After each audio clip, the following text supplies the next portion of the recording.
Monsters, University, and Disability. And Shrek and Disability. I'm sure many, if not all, are aware of the iconic Shrek the Ogre. You know, the intelligent, charming, welcoming, kind knight in shining armor to the one and only Princess Fiona.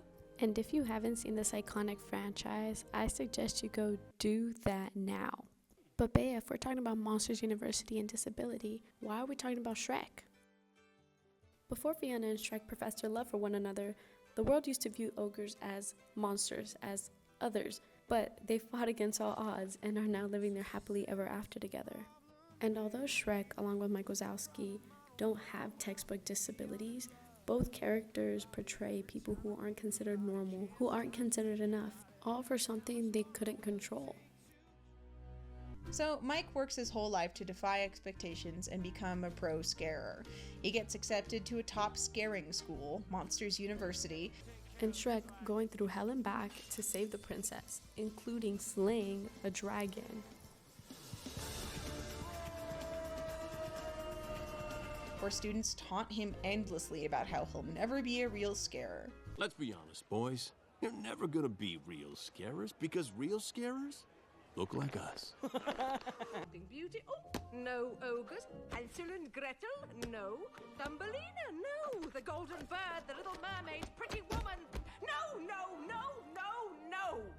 You see, ogres don't live happily ever after. All right, look, lady. Don't you point those dirty green sausages at me! So after interactions like these, you would understand why both characters would feel so rejected by society. The way Monsters University looks at disability really turns the tables and makes this movie something special. Because there are certain traps people fall into when they write about disability, my favorite of which being the desire to cure the character's disability.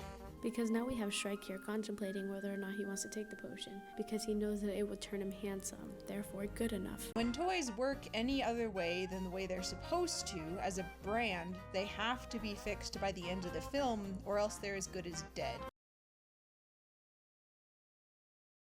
So Shrek ended up taking it, causing everybody to faint, including himself, and transforming everybody beyond recognition.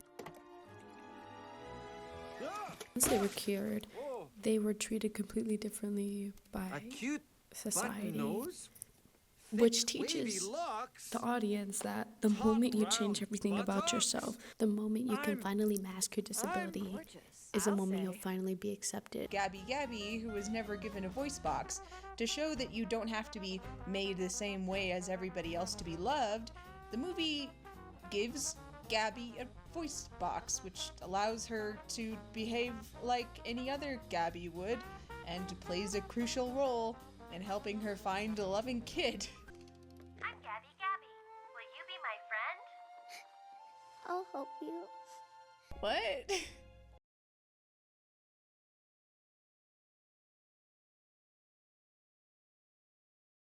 No! Fiona, is this what you want? To be this way forever? What?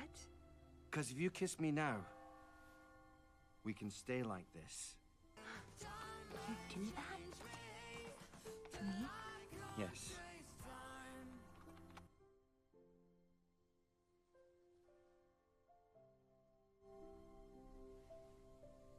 I want what any princess wants. To live happily ever after.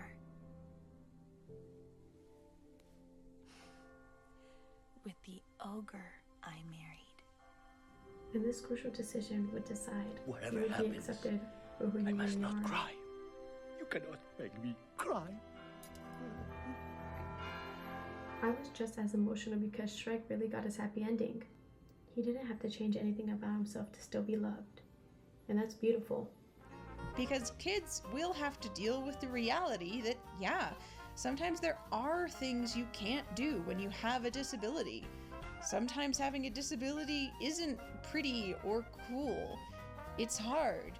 And I think it's really special that Monsters University found a way to make that fact a little less depressing. This ending is framed in a triumphant way, even though Mike technically failed, because he's still on track to finding a career he loves. and he's not alone anymore. That's really cool to see. Hey, you still look like a noble steed to me. Now, where were we?